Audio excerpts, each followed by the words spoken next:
Each week, I get the free game from the Epic Game Store. I have over 400 titles, and until the start of the series, I played less than half. A dozen. I've stopped calling myself a gamer and started calling myself a collector.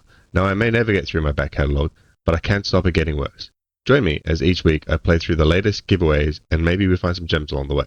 If looks could kill, she'd tear your heart to pieces and eat it. No reason, got venom in her lipstick, sadistic, I'm dead. If looks could kill, I'd be buried like 10 feet. Come get me, all dressed up for a funeral. As usual, I'm dead. If looks could kill.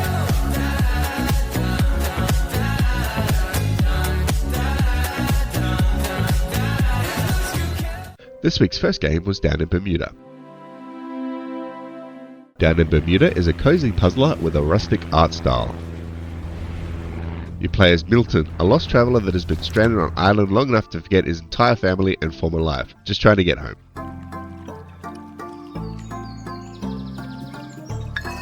After rescuing a tortoise that has been trapped in a box for far longer than you have,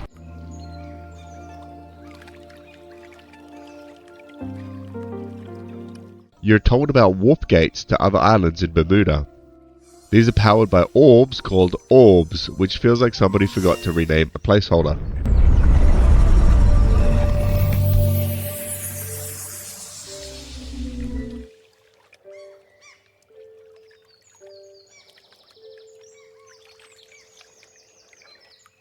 Other collectibles include stars, which will provide you with one of the aforementioned orbs on each map,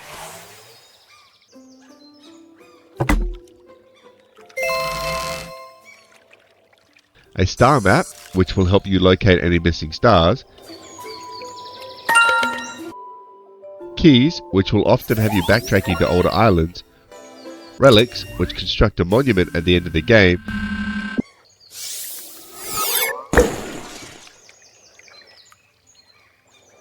and lost photographs with which to piece together Milton's lost identity.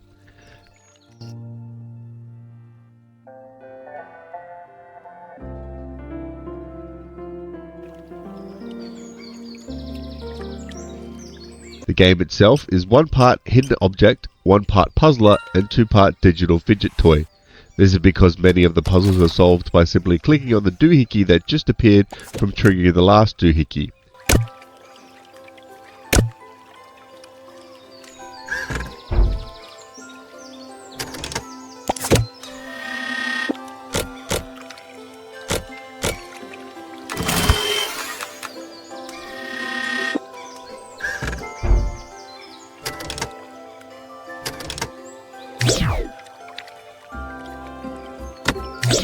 Typically, when a game wants to show you a new interactable or point of interest that has appeared off screen, they will borrow the camera to show it to you and then return the camera to its original position after the cutscene.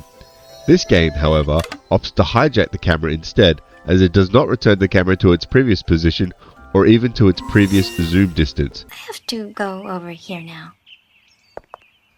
This often felt quite annoying in an otherwise mostly smooth gameplay.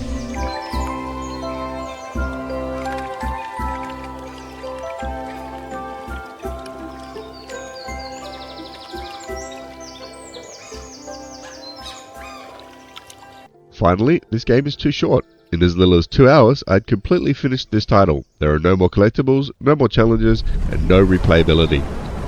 This game was cozy but basic. I give this game a 3 out of 10.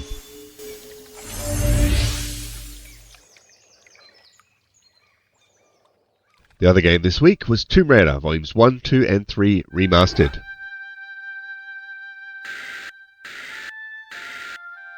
These games originally came out in 1996, 1997, and 1998 respectively, and it's certainly not difficult to see that this was most definitely a product of the times. The controls are reminiscent of the first generation consoles it was built for. For example, whilst the right shoulder button is depressed, you enable walk mode, which allows you to approach cliff faces and switches the D-pad from rotate to strafe. If a jump is too far for me, I can grab the ledge and save myself from a nasty fall. The left shoulder button will enter camera mode, which allows you to look around without moving. The other two triggers are set to duck and dash for the third title, but do nothing in the first two. Firing your weapon is done by first drawing the weapon with Y, then firing with the action key. You will need to remember to manually holster your weapon, as you need this action key to grab hold of ledges. Switching the controls to mono mode instead allows you to hold left trigger to draw, press right trigger to fire, and automatically holster your weapon by releasing left trigger. This generally feels like a much smoother option, but as far as I could tell, removes the option to strafe entirely, and the first time I tried this, bugged out after a few seconds and froze my character in place.